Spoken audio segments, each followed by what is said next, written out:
T9C got the fucking juice. Silver's the new gold. Chris, this shit's fun.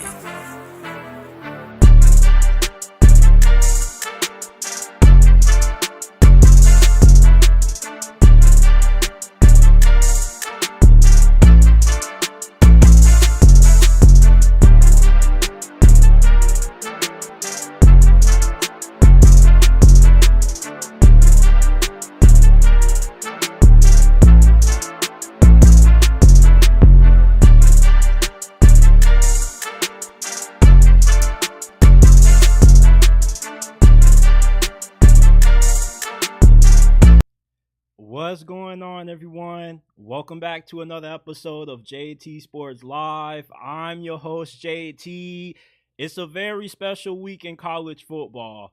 Conference Championship weekend is here. I'm going to be breaking down the biggest conference championship matchups, giving my thoughts, giving my predictions. But before we get into the conference championship picks, I gotta leave the show off with my reactions to the last playoff reveal before Selection Sunday. I mean, some of these seedings are just absolutely egregious. You want to know what's crazy? Alabama sneaks in at 11, right? Not only do they sneak into the playoffs despite losing to Vanderbilt and Oklahoma, but they got an easy path into the Final Four. DJ Lagway has revived Florida football. I have never heard so many Florida fans talking this much in my lifetime. I mean, every time you see somebody decommit that's a wide receiver, or you see a receiver entering the transfer portal, underneath every single one of those posts is Florida fans talking about some come catch passes with DJ Lagway. If it's an offensive lineman, come block for DJ Lagway. Like, Florida fans are just obsessed with DJ Lagway, as they should be, because he single-handedly has brought Florida football from the dead. I've never heard so many national media folks talk about Florida. And lastly, I want to explain with Miami most likely missing the playoffs despite having the best quarterback in college football. Mario Cristobal needs to get fired. Oh, you can't fire Mario Cristobal, JT? Who are you going to replace him with? Oh, I got the perfect replacement for Mario Cristobal. Let me cook, chat. Let me cook. I got a good replacement for Mario Cristobal. Before we dive into it, shout out to everybody that's tuned in, wherever you're watching, YouTube, X, Facebook. Listen, people, I've been waiting all day to do this show. We got a good one on deck for you guys. Smash that like button, subscribe to the channel, hit that bell icon so you don't miss when we go live and when we drop new content. And without further ado, let's dive into it. So the last rankings of the college football... Start that over. So the college football playoff rankings have been revealed. This is the last rankings that we're going to see before Selection Sunday, after the conference championship games get played. And first of all, let's talk about the teams that got left out. South Carolina, it's a flat-out crime that they're ranked at 14 behind Ole Miss, Miami, and Alabama. I understand that they lost the head-to-head, but what bothers me about where South Carolina is ranked is that it shows the inconsistency that the committee has when it comes to how they judge these teams. All year long, they kind of were just saying, F strength of schedule. We don't care who you play. We care about the eye test. We care about how dominant you look. And if you're going to mainly base your criteria off the eye test, what did that mean that South Carolina is one of the best 12 teams at the moment? You see, the thing about the eye test is that it's about how good we feel you are at this moment. At the time that South Carolina lost to Bama and Ole Miss, they obviously were not the same team. The last 6 games of the season, South Carolina has beat Texas A&M, Missouri, and Lenore Sellers has been the hottest quarterback in the whole entire nation, and yet they get ranked behind an Ole Miss team that lost to LSU, they lost to Kentucky, they lost on the floor, on the road in the swamp to Billy Napier in Florida. I mean, if we are going to just change up how we're going to judge these teams on a week-to-week basis, I'd rather not have a committee. I'd rather just go back to a BCS computer model, let that pick the teams that get in, because I want consistency.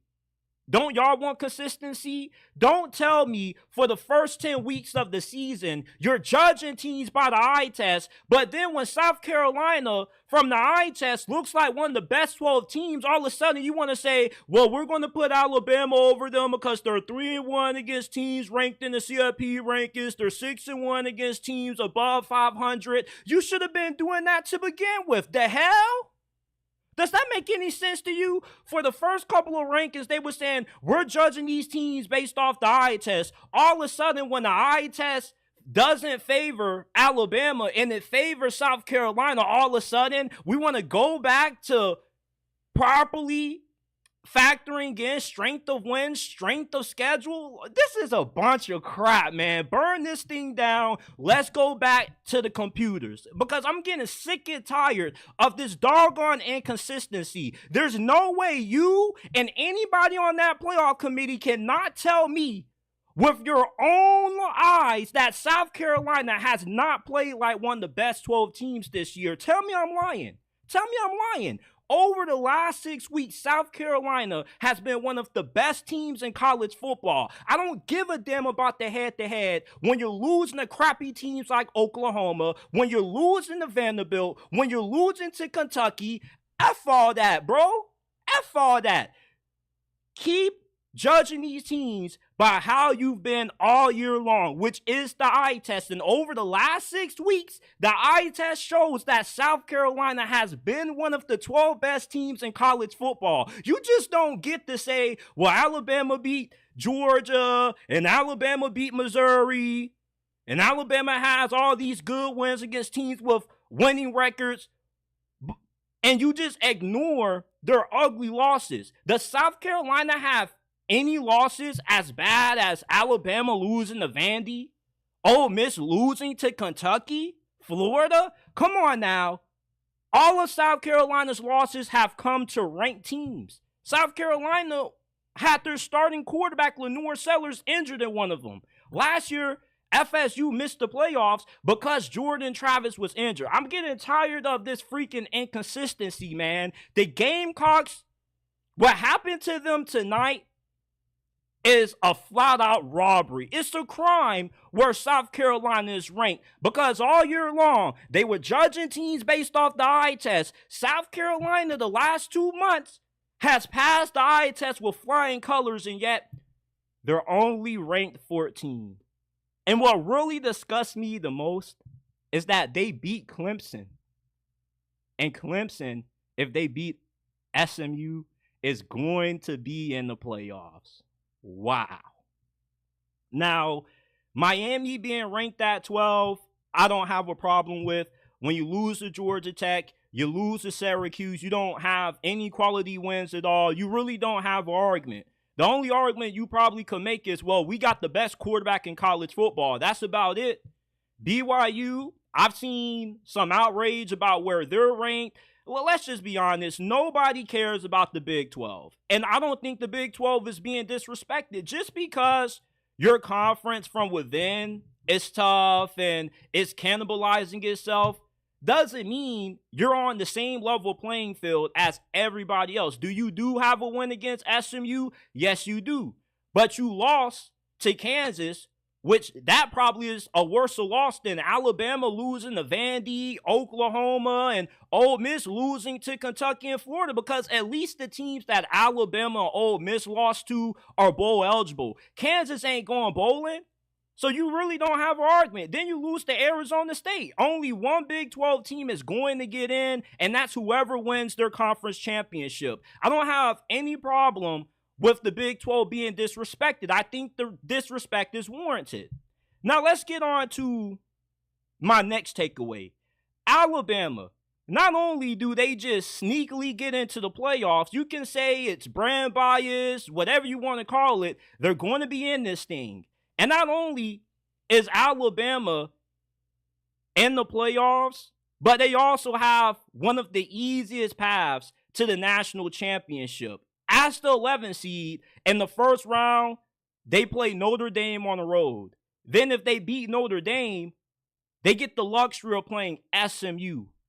We could see Alabama lose 3 games, 2 of them come into Vandy and Oklahoma, get into the playoffs, and by the time this thing is all said and over, you see them competing for the national championship potentially, because all that matters is that Alabama plays their best football in the playoffs. If we get the Jalen Milroe that we saw during the first half of the season, go off against Wisconsin, played well, the first half and some change against Georgia, they could go the distance. Now, I'm not saying that them playing Notre Dame is a guaranteed win, because Notre Dame matches up very well with Alabama. They're really good against the run. And if you can slow down Alabama's rushing attack, you force Jalen Milroe to beat you from inside the pocket, you got a really good chance to win that if you're Marcus Freeman and the Fighting Irish. Now, another thing that kind of upsets me is how the conference championship games, if you are Oregon or Penn State, you got more incentives to lose them than you do to win. And here's why I say that. Although the idea of a first round bye sounds good, if Oregon wins the Big Ten title over Penn State and they remain the 1 seed, you know who they're going to have to play in the second round? Either Tennessee or Ohio State. Meanwhile, if you are Penn State, you know, and you lose to the Big Ten champion, which could be Oregon, then you get the luxury of playing either whoever wins the Big 12 title, rather that be Arizona State or Iowa State, and then in the second round, you get to play Boise State. So Alabama and Penn State, if everything plays out like how I think it should, they got 2 of the easiest paths to the Final Four. Because if you're Oregon, the last team you want to see again in the second round, fresh off a bye, is Ohio State. And the thing about byes is that, in theory, it sounds great to have because you have an additional week to rest up, game plan, practice, but it also can be a disadvantage for you because that team that have to play that first round game, they're not going to come in rusty like how you have the capability to do. Because remember, there is going to be a good amount of time between the next time Oregon plays, if they win the Big Ten championship, versus, let's say you play a Tennessee or Ohio State. They may not be as well rested as what you are, but they're not rusty. And if you're Oregon, I really want to avoid seeing Ohio State at all costs. So really with how these teams are seated at the moment, of course, things can change depending on the results of the conference title games.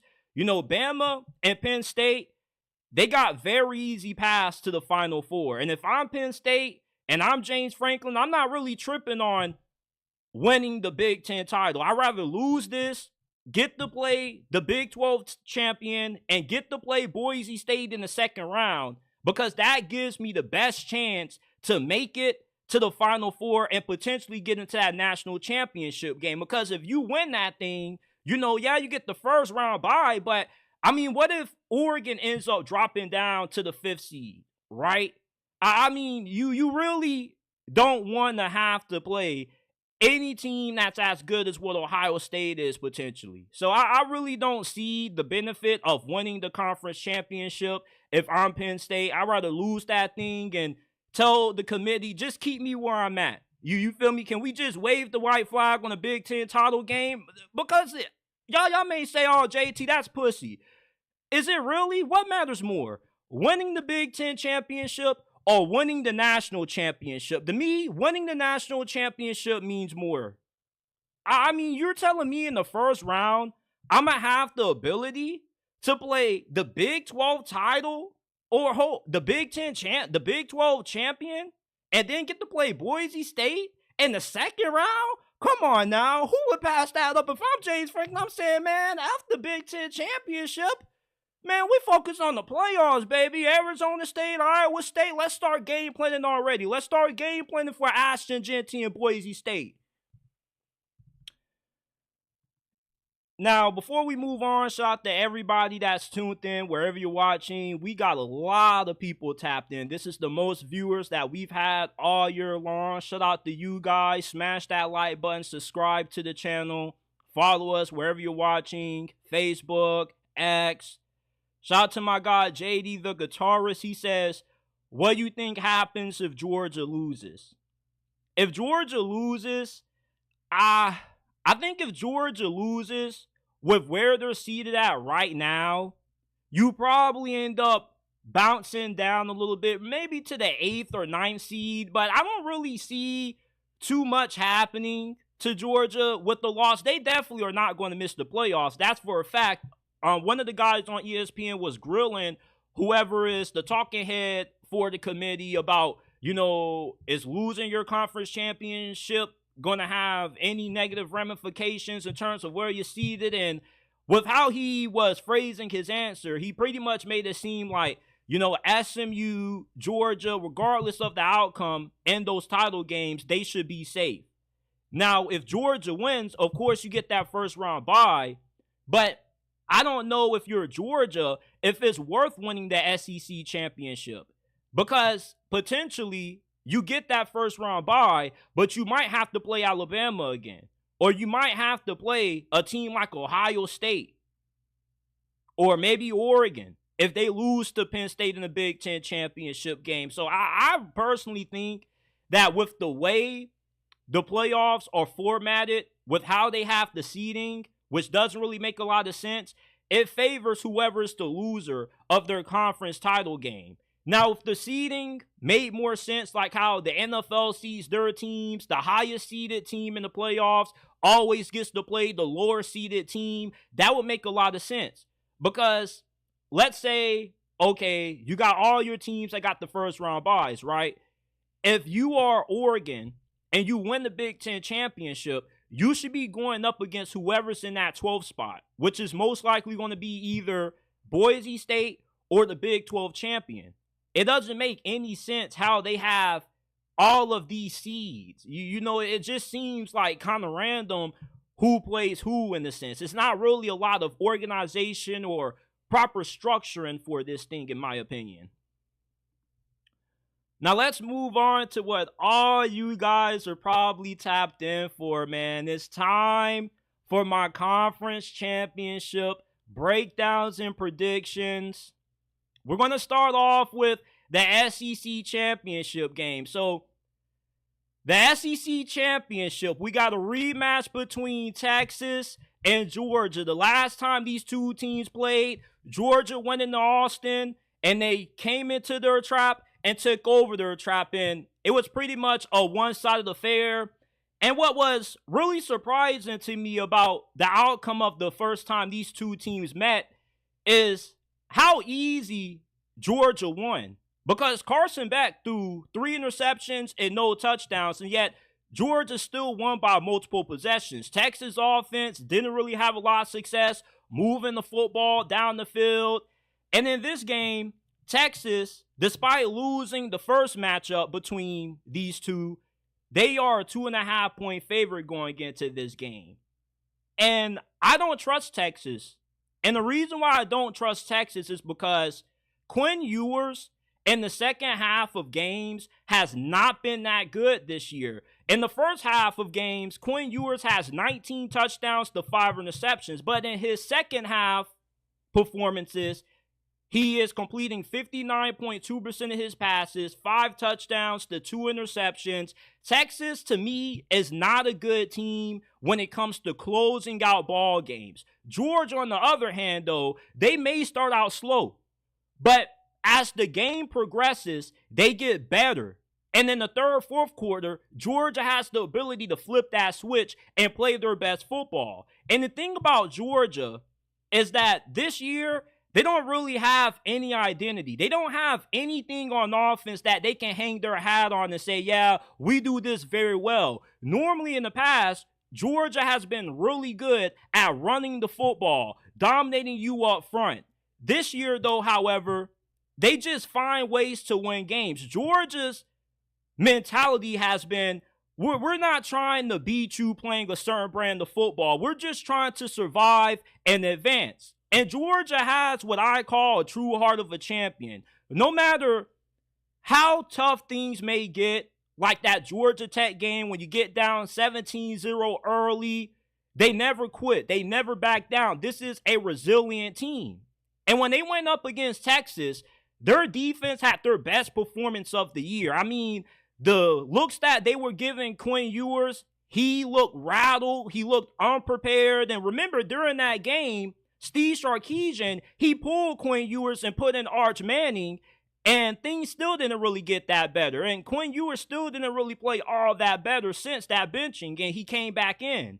You know, the thing with Texas that concerns me is I haven't seen the Longhorns play a complete good game since when they went on the road to Ann Arbor earlier this season and pounded Michigan. That's about it. So you're looking at a Georgia team that just finds ways to win. Meanwhile, Texas, it just seems like they're skating by.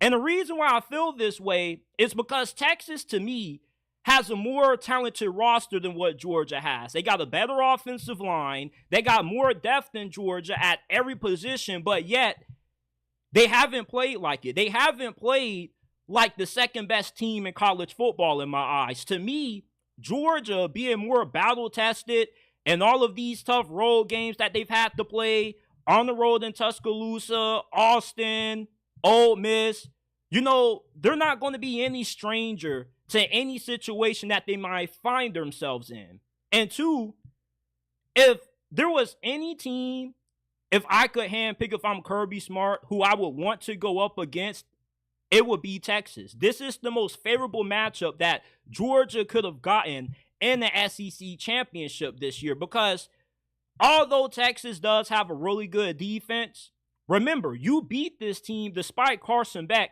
having 3 turnovers. What does that tell you? That tells you that Kirby Smart and Will Muschamp, they got a good understanding of how to slow down Steve Sarkisian's offense. Is Steve Sarkisian going to make adjustments this go around? Because if he comes out here running the same stuff that got him stumped the first time these two teams played, then we could see Georgia put belt to butt on Texas in this game. Texas has to look like a way different team than what we saw the first time they played. And Quinn Ewers has to play his best game of the year. Quinn Ewers has not lived up to expectations. As a matter of fact, to me, Quinn Ewers may be the most overrated quarterback in college football history, because when he was coming out of high school, the dude was supposed to be the greatest quarterback recruit ever. He transfers to Texas, and I'm not saying that Quinn Ewers sucks, but all I'm saying is that in terms of the hype that he had coming out of high school, he hasn't really lived up to it in my eyes. But this is the game for Quinn Ewers to show everybody that not only is he one of the best QBs in the nation, but he also has what it takes to lead the Longhorns to a national title. Because last year, in the semifinal game that they lost to Kalen DeBoer in Washington, he was really shaky to start the first half of that game. Now, he got better as the game progressed, but this year has been the complete opposite. He'll start out fast and then he'll finish slow. You need to see Quinn Ewers play a complete football game, playing a high-level quarterback play from start to finish, because Georgia beat you playing their worst football on offense. I don't know how the hell they were able to put points up on the board despite their inefficiencies on that side of football, but if Georgia can beat you with their quarterback giving out interceptions like he's Santa, then imagine how good Georgia could be in this game if Carson Beck doesn't turn the football over. Now, Georgia does have a really good defense, second in points per game, second in yards per game. They're really good situationally. They're fifth and third down defense. They're second in the red zone. They got a really good defense. But if your offense looks the same way that it did in the first game against Georgia, it doesn't matter how good your defense is, because eventually when they have to come on the field for so many plays due to the offense being inept at moving the football, they're going to get tired. They're going to get worn down.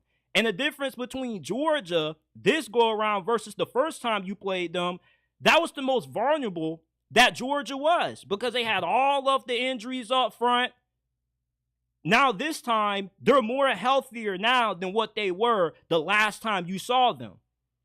So I don't trust Texas to beat Georgia in this game. I trust Kirby Smart because this team has been here before. They know how to win.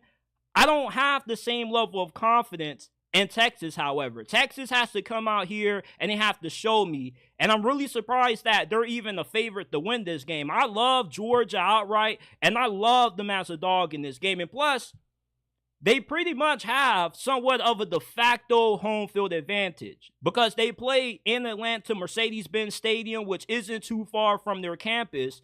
Now, Texas Longhorn fans do travel pretty well, so I expect it to be probably 70-30, maybe 60-40 in terms of the discrepancy between Georgia fans and Texas fans. But anytime Georgia plays in Atlanta, they normally open up a can of whoop ass, and we saw what Georgia did to Clemson week 1. I'm not saying that Texas is Clemson, but all I'm saying is that it's really tough to beat Georgia or Mercedes-Benz unless you got Nick Saban on that sideline. Shout out to everybody that's tuned in. Shout out to Florida Trucker 1024. He says Miami will get smoked in the cold in the opening round. Miami's destiny was in their own hands, and the great Cristobal does what he usually does. JD Guitar says a lot of other people say it's hard to beat a Ram twice, but since 1992, repeat games have gone 5-2 to the first winner. My guy Keem Malik says Miami should not get in. Shout out to everybody that's tuned in, man. Let's keep going. Let's talk about the Big Ten Championship. So we got Penn State versus Oregon for the Big Ten Championship. This was a championship game that nobody expected. We were expecting to see Ohio State versus Oregon Part 2, but with Michigan dominating Ryan Day again, Penn State won last week. Here we are. And Oregon, to me, is a big mismatch for Penn State for several reasons. For one, the difference between these two teams offensively is night and day. Penn State only has one reliable receiver, which is Tyler Warren. Now, Tyler Warren, he's not just one receiver. He's kind of like 4 players in one. I mean, this dude can do freaking everything. He can play tight end, wide receiver, running back, fullback, wildcat, quarterback. If Penn State had 11 Tyler Warrens on their offense, they would dominate Oregon because Tyler Warren is an incredible player. And I'm going to be really interested in seeing how Dan Lanning and his defensive staff game plan for this man, because Tyler Warren, to me, is probably the most unstoppable player in college football, right behind Travis Hunter and Ashton Jeanty. If you have not seen Tyler Warren play all year long, you are in for a treat. I remember watching Penn State play USC, and I mean, it's like the dude, every time they threw the ball, it was going right to him. They knew it was going to him, and USC still couldn't do anything to stop it. Tyler Warren, I don't know what his parents gave him when he came out of the womb. I don't know if they stuck some steroids in his baby milk or whatever, but this dude is a freak. This is like Hercules meets Travis Kelce. I've never seen a player this magnificent in terms of he can just do everything. He's just like a Swiss Army knife for Penn State. But the problem with that is there's only one Tyler Warren. Where is the other production going to come from in Penn State's passing attack? Because they don't have good receivers. As a matter of fact, the lack of elite weapons that Penn State has on the outside has been their biggest Achilles heel. The 3 best weapons on offense, Tyler Warren, the running backs Katron Allen and Nicholas Singleton, are all about it. Oregon, on the other hand, not only do they got really good receivers like Tez Johnson, Evan Stewart, but you also got a really good rushing attack. Oregon offensively, they got different ways they can move the football down the field on you. Penn State doesn't have that ability. You know who's going to get the ball when Penn State calls a passing play. It's going straight to Tyler Warren, and if they're not throwing the football, they're going to run it. Penn State's offense is really predictable with them lacking elite perimeter players. Another big advantage that Oregon has is coaching. James Franklin. I call him Little Game James Franklin for a reason, because every time he gets into these big-time matchups, Penn State always loses. Why do you think Michigan and Ohio State own him? And Dan Lanning is a top 3, top 5 head coach in the sport right now. He, right now, has turned Oregon into a monster. There is a clear gap between Oregon and everybody else in college football. And if you want a good indicator of how good of a coach Dan Lanning is, go rewatch the final 2 minutes of Oregon versus Ohio State when Dan Lanning intentionally committed a penalty, having 12 men on the field, because he knew it would help Oregon in terms of how Ohio State was trying to go about managing the clock in that situation. Dan Lanning is a fantastic football coach, and he knows how to get the most out of his players. Can James Franklin do the same? I'd rather bet on Dan Lanning before I bet on James Franklin in a game like this. And the defense for Oregon has a favorable matchup against a Penn State offense that is incredibly predictable, because it's only going to one or two people. Either it's going to Tyler Warren, or you're going to hand it off to whoever you have at running back at that time, rather it be Katron Allen or Nicholas Singleton. Penn State doesn't have a lot of variations in terms of counter punches that they can throw at you offensively. Now, Andy Nicki is a really creative offensive coordinator. Against USC, there was a play when Tyler Warren snapped the ball and then ran downfield and caught a touchdown. So they're going to have to get really creative with how they move Tyler Warren around, how they utilize Katron Allen and Nicholas Singleton. But Penn State, to me, they're just so limited offensively compared to a team like the Ducks that just has so many weapons offensively, so many different ways to beat you.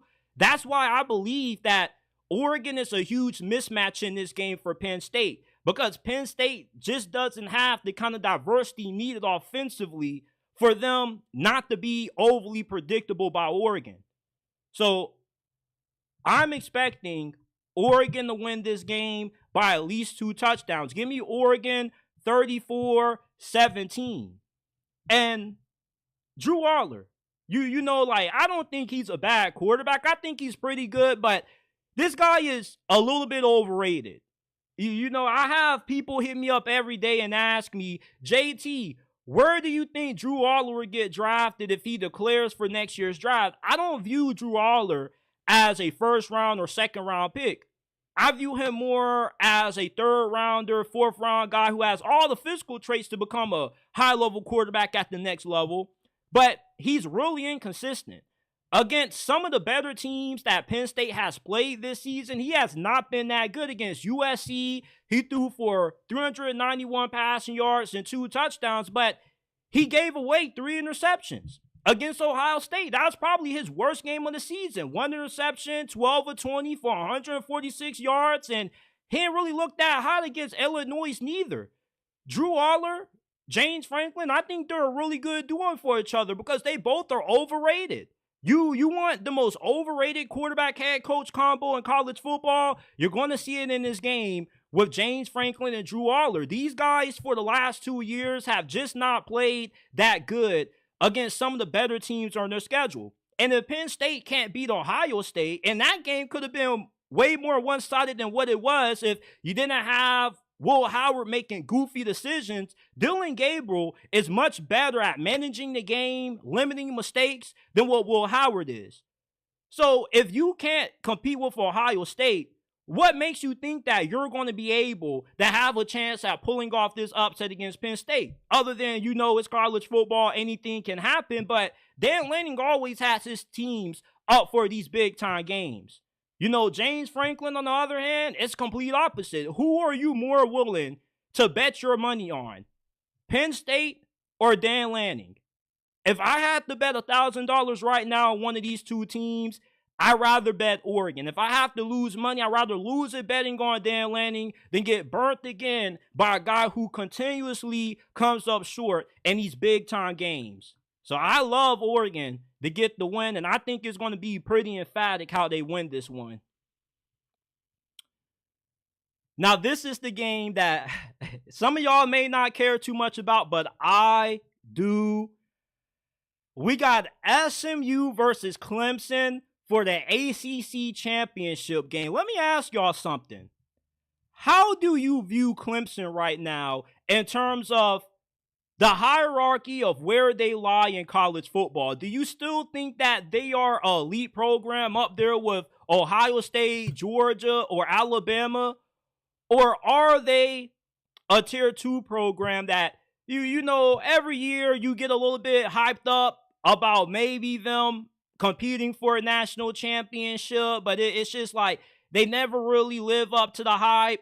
Because I feel like Clemson, if they lose this game, this will be a fatal loss to their reputation, because that would show how far Clemson has truly fallen from what they used to be.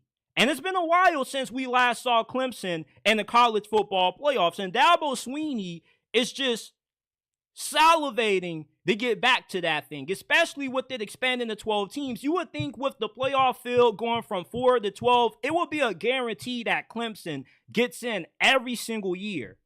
But if you lose to Rhett Lashlee and SMU, it would further confirm what a lot of us have been saying about Dabo in this program for the last couple of years, which is they're a good 9-10 win program, but that's their ceiling. They've come back down to earth. They no longer are the powerhouse or the dynasty that we used to view them as, which is why Clemson, when it comes to their reputation, they must win this game. If not, you go back into the pits of irrelevancy in college football. Nobody's ever going to view you as a big national brand anymore. And SMU, surprisingly, is a 2.5-point favorite in this game. And you wouldn't think that with how well Clemson recruits and you think about the Clemson brand, but SMU, let's be honest. If you're watching this right now, you probably haven't watched that much of SMU this year. I have, because I love Rhett Lashlee. As a matter of fact, I was a huge fan of Rhett Lashlee when he was Miami's offensive coordinator. I want Mario Cristobal to get fired and get replaced by Rhett Lashlee, because this dude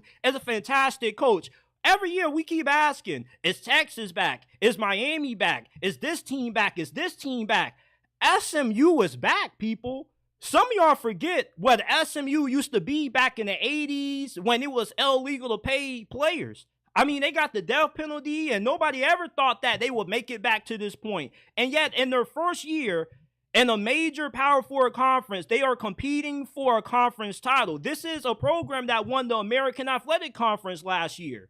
They are a well-coached team. They got a great coaching staff, a good offensive coordinator, a good defensive coordinator, and a lot of the players that they have, you know, they've gotten from some of the biggest states in the nation when it comes to producing high-level talent out of high school. Texas, Cali, South Florida. This SMU team is not to be overlooked. And when you think about the differences between these two teams, SMU offensively is way more consistent than what Clemson has been offensively. This year, Clemson has been very streaky.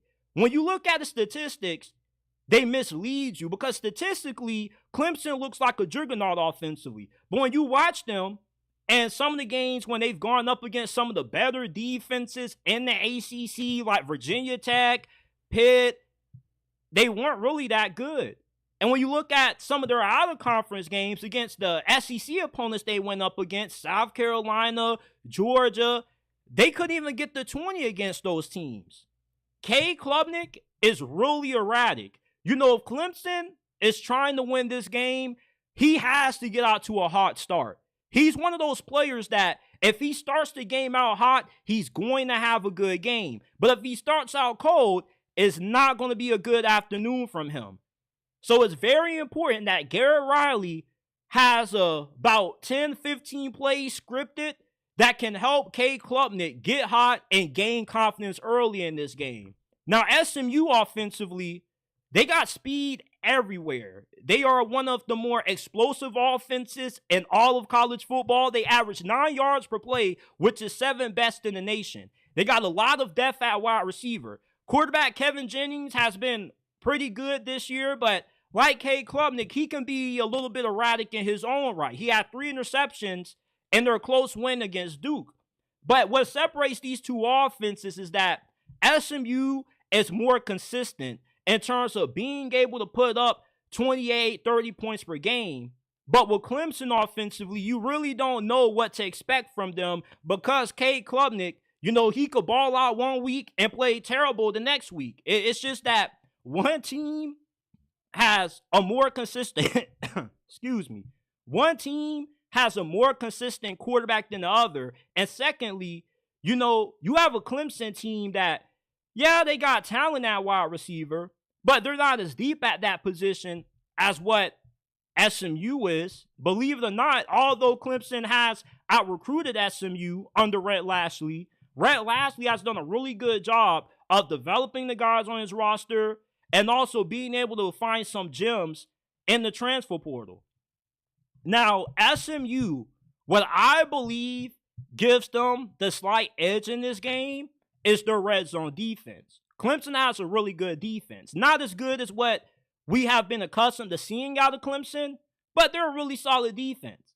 SMU, on the other hand, though, in the red zone, with how good their defense has been against the run, they got the 9th best run defense in college football, and they got the 13th best red zone defense in college football. The reason why those two statistics go hand in hand is because when you get into the red zone area, your playbook is condensed. You can have 300 plays on your play sheet, and then you probably get that sliced in half to probably about 90, 120, because in the red zone area, everything is so condensed, hence why you probably want to run the football. Well, if it's hard to run on the defense like SMU that ranks in the top 10 in rushing yards per game allowed, giving up 101.5, it forces Cade Klubnik to have to throw the football and put it in the tight spaces. Do you trust Cade Klubnik in the red zone? Because I don't. I don't really think he has the greatest decision making. However, he is a really good athlete. But with SMU being good against the run, they can contain Cade Klubnik, keep him in the pocket, force him to have to beat them with his arm, and that's how I think Clemson can get in trouble in this game. They probably can have success moving the ball down the field on this SMU defense because this isn't a completely flawless defense. Their secondary has surrendered a lot of yards through the air, but what makes this defense so great, why they don't give up more than 20 points per game, is because once you get into that red zone area, that's when they really play their best football. That's the strength of this defense. They probably say, we're going to let you get whatever you want to, but once you get to the 20, this is our territory. You're going to have to fight for everything, which means Clemson is going to have to trot out that special teams unit. And they've had several block kicks this year. Clemson, from a special team standpoint, they suck. Special teams has been the Achilles heel for this program the last 2-3 years. Now, what I love about Clemson defensively, though, is that they're really good at forcing takeaways. They do it way better than what SMU does. And Kevin Jennings, I believe he can give you a few turnovers. He can give you some good field position. But can you make the most of it? Because once you get into the red zone, it's tough sledding, which is why I love SMU to win this game. I love Dabo Swinney. He's one of my favorite coaches ever. NFL, college football. I love everything that he stands for. But it's just tough to see Clemson winning this one. And some of y'all may call me crazy, but Rhett Lashlee is a damn good football coach. A lot of folks do not know just how good of a coach SMU has right now. He's doing way more flex. He's been able to revive a dead program that's been in the dirt for about the last couple of decades. A lot of people forget that SMU used to be a powerhouse in college football back in the 80s. And now it's legal to pay these players. SMU could put themselves on the map with this win. Think about what an appearance in the college football playoffs would mean for the brand and the image of SMU football. They don't really get a lot of national televised games, so being on a stage like that probably would be a lot of people's reintroduction to SMU. A lot of you older college football fans probably going to be looking at SMU in the playoffs like, oh, yeah, I remember SMU football. I remember when they used to be good. I remember when they were paying players underneath the table and now it's legal to do so. Like, people keep talking about brand. I heard the analysts breaking down the playoff rankings, and they were talking about brand, like, if SMU loses, like, are they going to fall victim to the brand bias? Like, people forget what SMU used to be back in the day. Go watch the Pony Express 30 for 30 if you don't know what I'm talking about. Like, SMU, you feel me? A lot of y'all got to put some more respect on this team. Because coming in, people questioned just how good were they going to be. Nobody thought they would suck. But if you would have thought that SMU before the season was going to be in the ACC title game, bro, if you would have told me that, I'd have been like, I love Red Lashley, but you sure about that? I might have to time travel to the future with you. You know, SMU is a really good squad, and the fact that they've gotten to this point, not having as talented as a roster as what Clemson has, is a testament to how well coached this team is. And I believe when SMU wins this game, it's going to be the nail in the coffin for how we used to perceive Clemson football. Because now you're going to start asking that question, is Dabo Swinney ever going to get Clemson back into the national title picture? Because you would think that, you know, Clemson, with the history that they've had under Dabo Swinney, they're an absolute lock to win this game. With the guys they recruit, you know, the prestige that Clemson logo has. But I think that their reputation is on the line in this game. And when SMU wins, I think it's further going to show how irrelevant Clemson now is in this new landscape of the transfer portal and NIL. And maybe Dabo Swinney finally is forced to change his stance on how he goes about, you know, building a competitive roster year in and year out with the loss in this ACC title game. We got a few more conference championship games to break down. We still got to talk the Big 12 title game, the Mountain West Conference game. I can't wait for the Mountain West Conference game, man. The Mountain West, look, it's only been a 2-team race, but UNLV is a very well-coached team. Barry Odom, he probably should be getting a lot of looks for some Power 4 head coaching jobs because he's done a fantastic job with the Rebels. Before he got there, I mean, I think they only had like 2 winning seasons in like 2 decades or something like that. So, I mean, he's done an incredible job. And everybody keeps looking at Boise State like a lock to get into the playoffs. I don't know about that. I ain't trying to say that UNLV is going to win, but I'm just trying to tell you, like, you feel me? UNLV put up a fight against Boise State. They came pretty close to beating them, by the way. And that Big 12 title game, the Big 12 has been fun. Although the Big 12 has been getting cropped on by the committee and everybody wants to say, if you put Florida or this team from the SEC in the Big 12, they would easily go undefeated. Can we just enjoy these conferences for what they are? Not every conference needs to be the SEC or the Big 10 to have fun. I enjoy watching Big 12 football. Do y'all know about Cam Scottaboo? Chris McCaffrey 2.0? Can't wait to dive into that game. Before we do, if you haven't already, smash that like button, subscribe to the channel, hit that bell icon so you don't miss when we go live and drop new content. If you're listening on X, Facebook, give us a follow as well. And remember, we are not just a YouTube channel. We are a podcast. You can find us wherever you get your podcast from. Apple, Spotify, Amazon. Links are down in the description down below. Let's check on the comments. My guy, Nate Palmetto, says Clemson get a bye if they win and SC is not in. What happened to the... Hey, I was just saying that earlier, Nate Palmetto. I was just saying that earlier. That's what I was saying. The head-to-head matters until it's time for the eye test. This is what irritated me the most about the selection committee this year.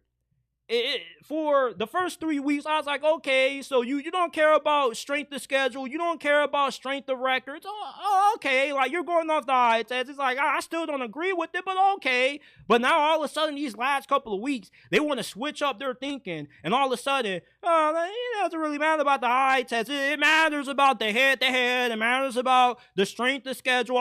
So now it matters. Now it matters. You know, the final 2 weeks, now it matters. You feel me? Where's the transparency? Where is the consistency in these rankings? I say, let's disassemble the committee and bring back the computers. And the reason why I'm in favor of bringing back the computers is because now, guess what we have now in the year 2024, 2025 that we didn't have back in the BCS days? AI. We can use AI technology now to better help us assess who are the best teams in college football, who deserves to be in. Computers get smarter every year. It seems like the committee gets dumber every year. If we're going to have teams getting snubbed, I'd rather them be snubbed by a computer that has a specific formula for how they rank teams versus having a committee that tells you for the first half of the season, they're judging teams based off the eye test. And all of a sudden, the last 2 weeks, it's after the eye test. We're going off head-to-head, strength of schedule. Like South Carolina right now, you cannot tell me with this 6-game win streak they've been on, with how well Lenore Sellers has played, that they are not one of the 12 best teams in college football. Do you not know that Lenore Sellers has 16 touchdowns and only 3 turnovers in his last 6 games? This dude is scorching hot right now. Do you know who's going to be the best quarterback in the SEC next year when Carson Bagg, Jackson Dart leave? It's going to be Lenore Sellers. South Carolina has an argument. I mean, not only do you have Lenore Sellers, but you got Dylan Stewart, the best true freshman defensive player in the nation. We got to put some more respect on the Gamecocks, man. We got to. We got to.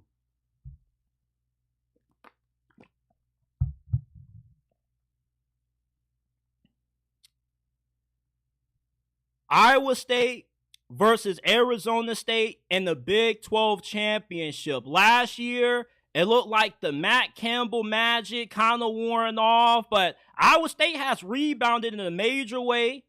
And you got Arizona State, who year 1 under Kenny Dillingham, they weren't really that good. Year 2, this program has made major strides and leaps under him. And he deserves to win Coach of the Year over Kurt Cignetti, in my opinion. If you are able to win your conference championship and you're able to turn around a program like Arizona State that hasn't really been that good in football for a very long time, I mean, you deserve that kind of recognition. And this is a really fun game to watch because you got an Arizona State team that is led by this incredible running back a lot of y'all may not know about, and Cam Scottaboo. He's a transfer from Sacramento State, and he's like great value brand Christian McCaffrey, in my opinion. This season, he has rushed for 1,398 rushing yards, 17 touchdowns. He's averaging 5.7 yards per attempt. And he also has 2 receiving touchdowns, 468 receiving yards on 35 catches. The downside is that Arizona State is going to be relying on him to pretty much be their entire offense in this game because their second best player, that being wide receiver Jordan Tyson, is out for this game. And the reason why losing Jordan Tyson is such a big hit to Arizona State offensively is because it makes them one-dimensional in this game. The strength of Iowa State defensively is their pass defense. They are 4th in the FBS in passing yards per game allowed, only allowing 160.2 yards through the air. Plus, they got a really good secondary as well. And when you look at Arizona State's, how they distribute the targets in the passing game, all the receivers have caught a combined total of 196 catches. Tyson and Scottaboo have combined for 110 of them. So therefore, with you losing Jordan Tyson, you pretty much lose like a third of your passing attack. Now, their quarterback has been really good this year, but the thing about Arizona State is, although Sam Leavitt has been really efficient, 21 touchdowns, 5 interceptions, 2,444 passing yards, his only loss as a starter this year has come when he had to throw the football 38 times against Texas Tech. And you see, when Arizona State has lost this year, Cam Scottaboo was held to under 100 yards rushing in those games. So therefore, if Iowa State can slow down Cam Scottaboo, it makes Arizona State have to play a game that they're going to be uncomfortable with playing, which is throwing the football to win. And the thing about Arizona State is, as good as what Sam Leavitt looks like, this is not a team that is built to beat you throwing the football 35 plus 40 times a game. As a matter of fact, they are 13th in the Big 12 in pass attempts per game. They average 26 pass attempts per game, which is 108th in FBS. This is not a team that is built around the passing game. This is a team that uses the run to help set out the pass. And without them having Jordan Tyson, it makes their offense a little bit more easier to defend if you're Iowa State. The good thing is, Cam Scottaboo can still have a big-time performance even if Iowa State goes all in on trying to contain him, because Iowa State doesn't have a good run defense. They give up 176 rushing yards per game, which is 95th worst in all of college football. But the thing with Cam Scottaboo is that, with him being your only great player offensively, you're going to have to manufacture offense from a couple of other guys that haven't really had to step up that much this year. And pretty much Cam Scottaboo has to get 40 touches. If you're Kenny Dillingham, you got to find ways to get 40 touches to Cam Scottaboo, which is going to be easier said than done. Now, Iowa State, what I like about them is that they got a lot of horsepower on the offense. They got two receivers that have gone for over 1,000 yards, and Jaden Higgins and Jalen Noel. They got two really good running backs, and they're a balanced football team. They can beat you throwing the football and passing it. They're 51st in rushing yards per game allowed. And defensively, without Arizona having their best receiver, I believe that gives Arizona State a huge disadvantage. And it proves to be a winning advantage for Iowa State in this Big 12 title game. And that's why I'm picking the Cyclones to win the Big 12 championship and make it into the college football playoffs. Because, look, Arizona State defensively is really good. But it's a lot harder to defend against this Iowa State offense than it is to defend against pretty much a one-man team on Arizona State, that being Cam Scottaboo. And although Iowa State has had some, weird losses this year, they came when they were banged up. They're pretty healthy at this point. And, ever since they've gotten back to full strength, they played some of their best football. They just beat Kansas State, who was ranked inside the top 25 not too long ago. So I like Iowa State to win this game because I love the fact that, they're going to be able to only have to worry about one guy on Arizona State's offense, that being Cam Scottaboo. Now, he is going to be able to get his. He is going to make a few big plays here and there. But with them not having their top receiver and this being an offense where both Cam Scottaboo and Jordan Tyson made up about 70-80% of their production in the passing game, it's going to be hard to find how they're going to manage to manufacture offense in this game. Now, the last conference championship game that I want to talk about, Boise State versus UNLV. This is part two. The last time these two teams met, Boise State won 29-24. This go around, though, this game is going to be for the Mountain West Championship. And whoever wins this game most likely ends up getting their ticket punched to the college football playoffs. Now, Ashton Jeanty has had one of the best seasons that we've ever seen out of a running back. Over 2,000 yards. He's going to have damn near 30 touchdowns. Every time he touches the football, it's an automatic first down, it seems like. It's really hard to stop Ashton Jeanty. However, UNLV has the recipe. They have the sauce for being able to slow down this machine, because Ashton Jeanty had his worst game of the season when he went up against this UNLV defense. He had 128 rushing yards. He was averaging 3.9 yards per carry and 1 touchdown on 33 attempts. Now, for any other running back, that would be a great performance. But that's a bad performance for Ashton Jeanty standards. And his longest run that game was only for 16 yards. And UNLV, they are 14th in the nation in rushing yards per game allowed. They only allow 3.3 yards per attempt. So it's really hard to run the football on this UNLV front seven. Therefore, the second go around, I'm pretty sure Barry Odom, being such a well-respected defensive mind, he's going to have an even better game plan for finding out how to stop Ashton Jeanty.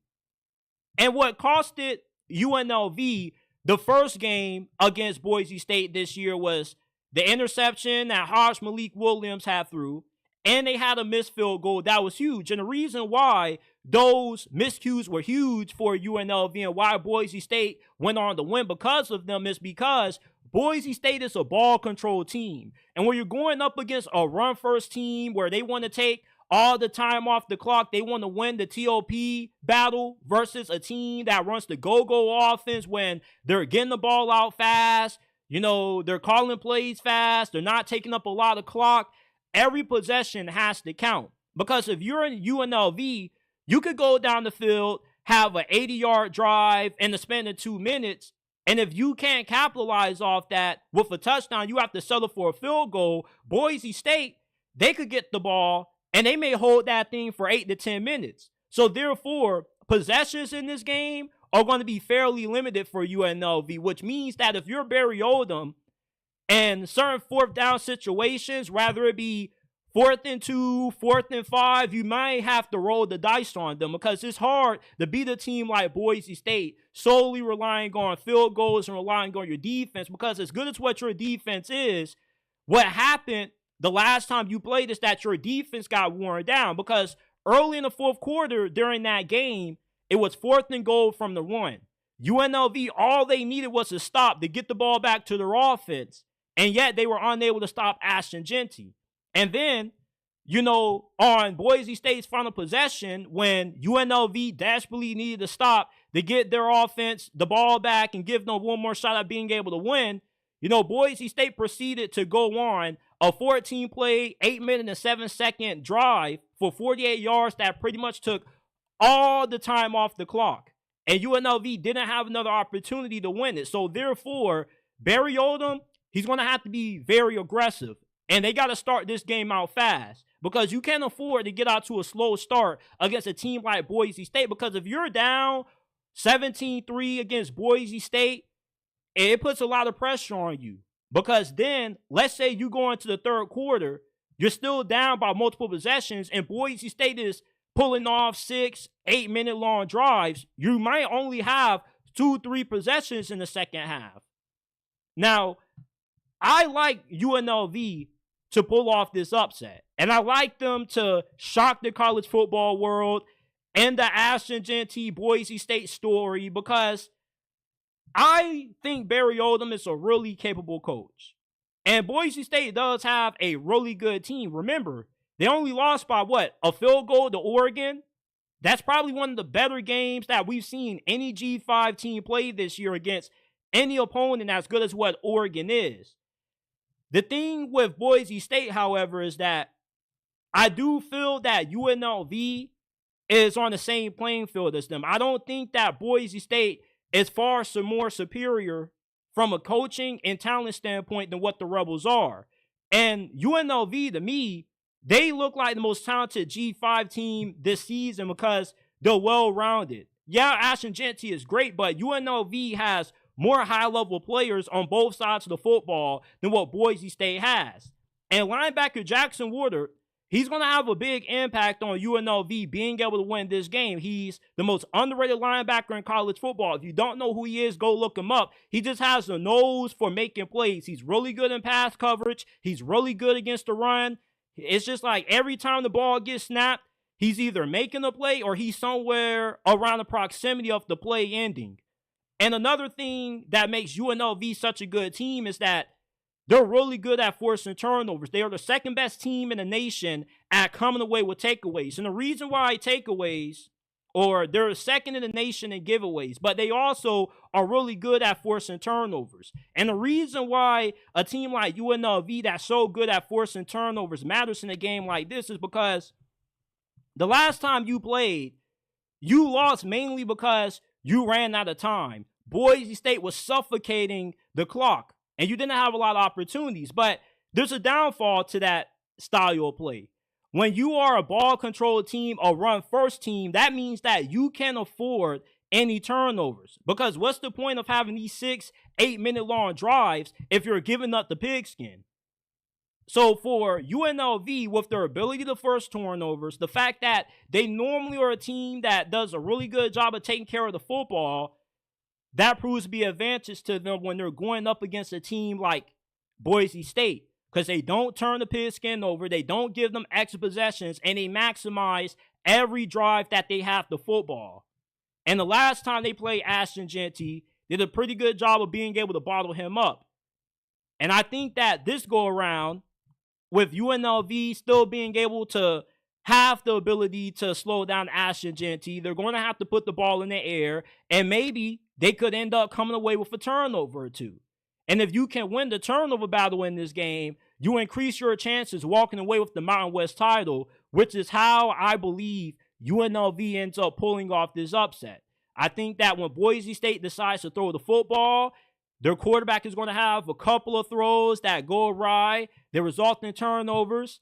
UNLV is going to be able to capitalize off them. And one thing about Boise State is, I don't know how good they are at playing from behind. What happens if you get down 2 possessions going into the fourth quarter and you can't just smash or spam Ashton Jeanty? You know, I don't think that's really Boise State's strength.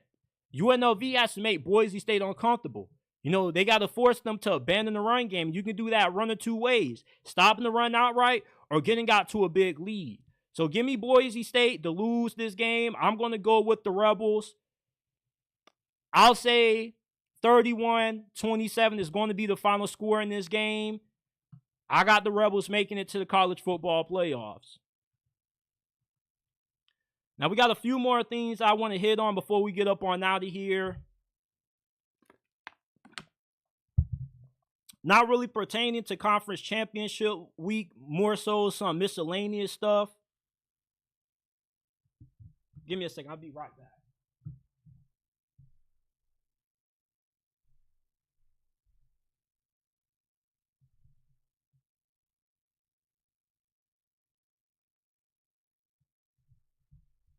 All right, so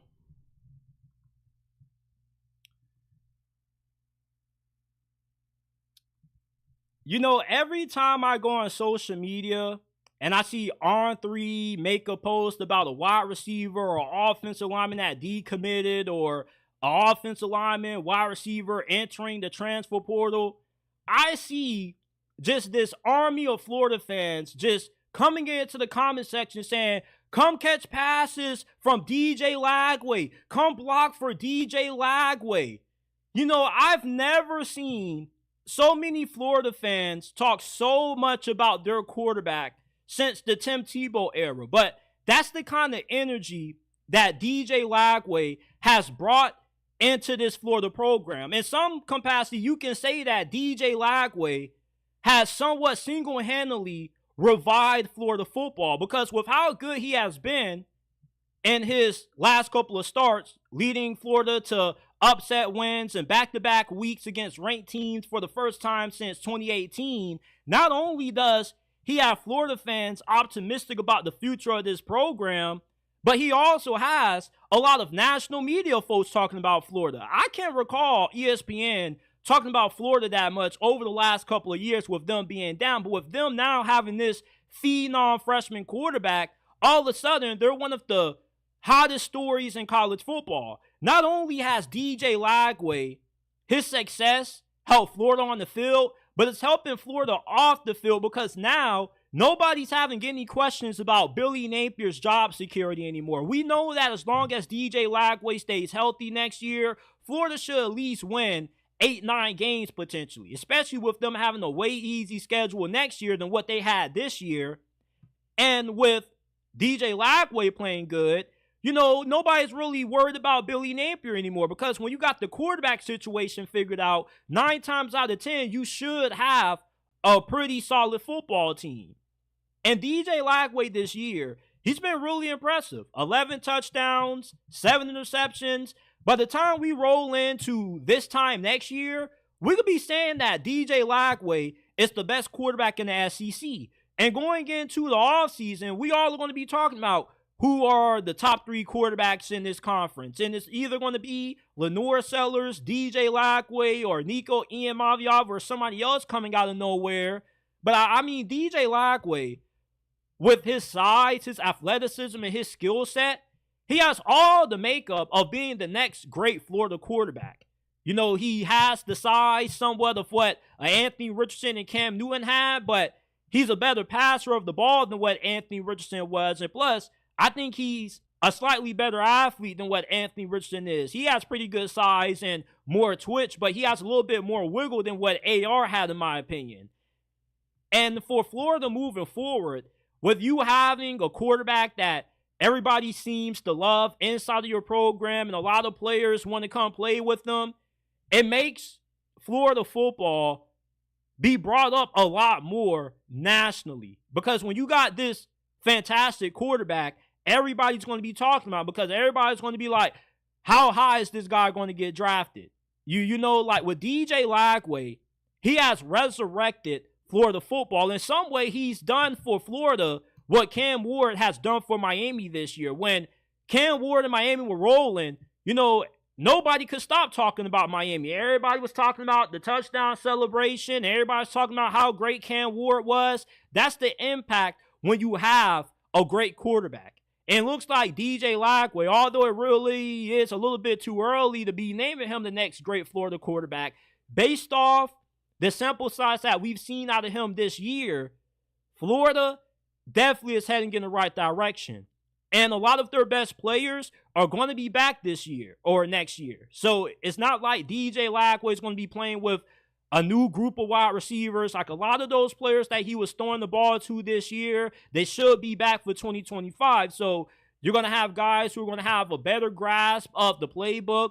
DJ Lagway should improve as a quarterback, because sometimes, you know, he looked a little bit too jumpy to start out games, but when he started to ease into games as they wore on, like the third and fourth quarter, he played his best football.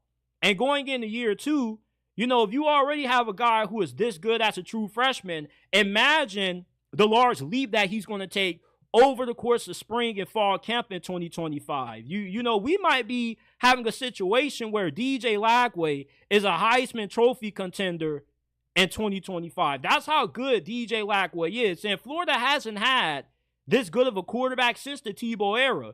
You know, you had a little bit of fizzle with Jeff Driscoll, which kind of fizzled out, and that's been about it. You know, Florida, for the last couple of years, they've had all kinds of random quarterbacks, like Felipe Franks. Remember Austin Appleby?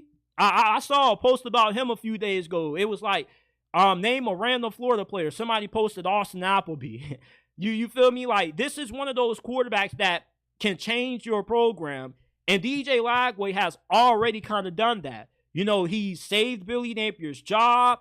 He's brought juice and swag back to Florida football. I see Instagram posts.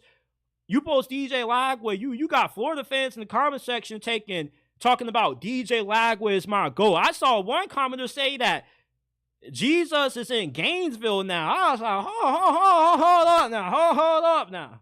All right, now listen, DJ Lagway's a good quarterback, but I wouldn't be saying that you got Jesus in Gainesville, but you guys get my point. You feel me? DJ Lagway has brought belief back to Florida. He's brought optimism back into this program. Florida Gators fans believe they can win because of the sensation that they have at quarterback. It's not more so that they believe in Billy Napier, but they believe more in Billy Napier now because of how good DJ Lagway is and how good he can potentially become. And that's how DJ Lagway has revived Florida football, because the last couple of years, let's just be honest, this program has been dead. Not Nebraska did, but in terms of a national standpoint, nobody was really paying attention to Florida until DJ Lagway came around and you made noise by upsetting LSU and Ole Miss. You know, even though I'm a Miami fan, I'm really intrigued with the trajectory of this Florida program, or projection, I don't know how you say it, but you guys get my point. Florida is definitely heading in the right direction. And if DJ Lagway takes the steps in improvement as we all expect him to make, hey, I couldn't You mean to tell me you don't think that Florida could win the SEC next year? The SEC is wide open next season. With all of the upsets that have happened this year, we got parity in this conference. Anybody could win it any given year because the gap in talent between the top teams, the middle teams, and the bottom teams is not really that wide. And Billy Napier has done a really good job of recruiting. He had a top 5 portal class last offseason. So, I mean, Florida definitely is trending in the right direction with DJ Lagway as the quarterback of the future. And he's brought a lot of juice to this program. I haven't seen this many people talking about Florida in a very long time. The last thing I want to talk about before we get up on out of here. Look, I know I'm about to make a lot of you Miami Hurricanes fans mad, but let's just be honest. Mario Cristobal needs to get fired. All right. Well, JT, we just went 10-2. We won 7-6 last year. What do you mean we need to fire Mario Cristobal? We're making progress. Look. My thing with Mario Cristobal is Kirk Cignetti turned around Indiana in the span of 1 year. Indiana hasn't been good in football ever. They've been known for being the basketball school. This is the best season that Indiana football has ever had in the history of their program when it comes to football. And it only took one season for it to happen when they hired the right head coach. So if Kirk Cignetti can turn around Indiana in less than a year, why do I repeatedly hear, oh, it's going to take a while for Mario Cristobal to build up Miami? You're in the center of where the majority of the best NFL players come out of, which is the South Florida area. So you mean to tell me that I, as a Hurricane fan, have to wait 4 to 5 years for Miami to be able to compete for a national title? I got to be able to wait that long for Miami to at least make it to the ACC Championship game? No, F that. We need to fire Mario Cristobal and get a guy who not only is a good recruiter, but a good game day coach. Well, who is that, JT? You want to fire Mario Cristobal? You better have a good suggestion for who we should replace him with. Yeah, slow your roll, buddy. Stop typing on that keyboard. I got one for you. How about Rhett Lashley? You know, the guy who had Tyler Van Dyke playing good football when he was the offensive coordinator for Manny Diaz? You saw how Tyler Van Dyke looked once Rhett Lashley left. The dude fell off a cliff. I don't even know what the dude's doing now. I think he played for Wisconsin. He got injured early into the season. Rhett Lashley, in 2 years at SMU, has won back-to-back, well, not back-to-back yet, but he led them to the American Athletic Championship game, won that. They went 11-3 that season, and this year, in SMU's first season ever in the ACC, they're in the conference title game with the 11-1 record on the brink of making the college football playoffs. Rhett Lashley has done this in 2 years. In 2 years, he's 22-4. And yet Mario Cristobal at Miami, with more resources, more money, is 17-8, losing to Georgia Tech and Syracuse. Oh, well, JT, it takes time. Why is it not taking time for Rhett Lashley? Why has Rhett Lashley hit the ground running all of a sudden at SMU? SMU isn't playing down the competition. Miami had to come back from behind to beat Cal. SMU drawed Cal. It was 38-6. They drawed the University of Virginia. It was 33-7. I don't see SMU playing down the competition every once in a while. Like, every good team has a few games that are a little bit closer than expected. Like, they barely beat Duke. You feel me? But for the most part, SMU has been a consistently good team that doesn't play down the competition. They play up the competition. They upset Louisville. People were thinking that SMU was all smoke and mirrors after losing to BYU, and they beat Louisville. And Louisville is a pretty solid team. You know, you're looking at an SMU program that people seem to forget what they used to be back in the 80s. You know, before it was legal to pay players, you know, SMU was doing it under the table. And they got caught for it, and they got the death penalty. Nobody ever thought that SMU football would be able to make it back to the situation that they're in right now, competing for conference titles. And coming into this season, as a Miami fan, I thought that Miami was going to actually be back this year because they had Cam Ward and because Mario Cristobal was supposed to be this great head coach, right? This great team builder. Well, tell me why Rhett Lashlee has brought back SMU before Mario Cristobal was able to bring back the U. Miami needs to fire Mario Cristobal and hire Rhett Lashlee to be the head coach of this football program. Well, JT, Rhett Lashlee ain't from South Florida. Rhett Lashlee is getting recruits and transfers from 3 of the most talent-rich states in all of the nation. Cali, Texas, and Florida. He has a quarterback that's currently committed to him right now from IMG. Every Miami player that enters the transfer portal that Mario Cristobal doesn't want, Rhett Lashlee says, come on to SMU, brother. I'm going to find a way to get you involved. I'm going to find a way to get the most out of you. I mean, look at his coaching staff. He has De'Aaron King as his quarterback coach. This is somebody that connects well with the South Florida players. This is somebody that understands how to recruit in that area. He has good relationships with high school coaches in the South Florida area. You know, he has good coaches.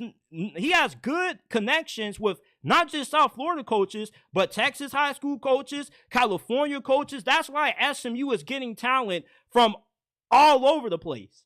So if Rhett Lashlee is doing this at SMU, imagine what he could do at Miami. He could be better recruited than what Mario Cristobal is for all we know because he doesn't have to dish out a lot of money to do so. And although SMU does have money, you feel me? Like SMU's balling. You feel me? But Miami's cutting way bigger checks than what SMU is. You feel me? So if I'm Miami, if I had any common sense, I would fire Mario Cristobal, understand that this dude has peaked because once Cam Ward leaves, it's back to reality for Miami. You're going to be back winning 8-9 games because you got a great recruiter, but a average to below average head coach. When you could fire him right now and get Rhett Lashlee before somebody else gets him. Because somebody else is going to get Rhett Lashlee from SMU if he doesn't, reach his full potential at SMU. Because SMU really could be a national championship contender based off what used to go on with that program back in the old days with all the money they were dishing out. Now it's legal to do so. Do you know that SMU is paying to be in the ACC? Y'all know that, right? SMU believes so much in Rhett Lashlee that they're paying to be in the ACC. And look what it's done. Meanwhile, for Miami, you got this head coach investing all this money in the defensive line, gave out a big NIL deal to Cam Ward to come back, not declare for the draft, just to waste them, losing to Georgia Tech and Syracuse. And yet, I got Miami fans telling me, JT, you got to be patient. You got to be patient. It takes 4 to 5 years to turn around Miami, but it only takes 2 to 3 to turn around SMU. If Miami had any common sense, they would fire Mario Cristobal right now, and they would hire Rhett Lashlee, an actual good football coach, somebody that knows how to recruit and knows how to get the most out of his players. Can't believe this, man. I can't believe that Rhett Lashlee, a guy at SMU who was our offensive coordinator, we could have had this dude as our head coach. And instead, we let him walk out the door and we replaced him with Mario Cristobal. I want Rhett Lashlee to be Miami's next head coach. I hope that for the next 2-3 years, Rhett Lashlee stays at SMU. And when Mario Cristobal flames out like I expect him to, you can say, oh, JT, you're supposed to be a Miami fan. You're supposed to believe in whoever's the head coach. I've seen this story play out for over the last 14 years being a fan of this team. Do not call me a fake fan. When I could have chose to be an Alabama fan, a Georgia fan, a Texas fan, let's be honest, bro. I became a fan of this program during the Al Golden era. So let's not try to make it seem like I'm some kind of fake fan or some bandwagon. Because I promise you, if I could have chose some different teams, I would have. But I'm a Miami fan. I became a Miami fan before there was anything to ever be optimistic about. You feel me? I think that instead of me being called a fake fan, I should be a real fan because I'm not buying into the hype with Mario Cristobal because I don't see it. I see coaches doing more with less everywhere. Kalen DeBoer at Washington took them to a national championship in the second season with the program. Are you kidding me? Why do I have to continually hear this nonsense of it takes time to build a good program when there are coaches that are turning around schools in less than a year. Are you kidding me? With that being said, this is it for this episode of JT Sports Live.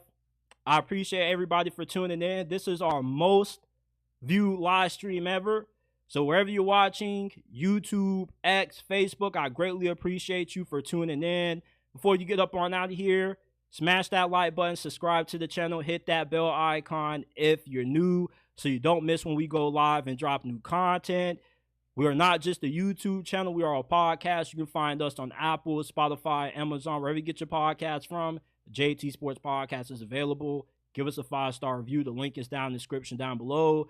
If you got any questions that you would like answered on a future mailbag episode, send them in the DMs. On Instagram at JT Sports _ and on X at JT Sports __.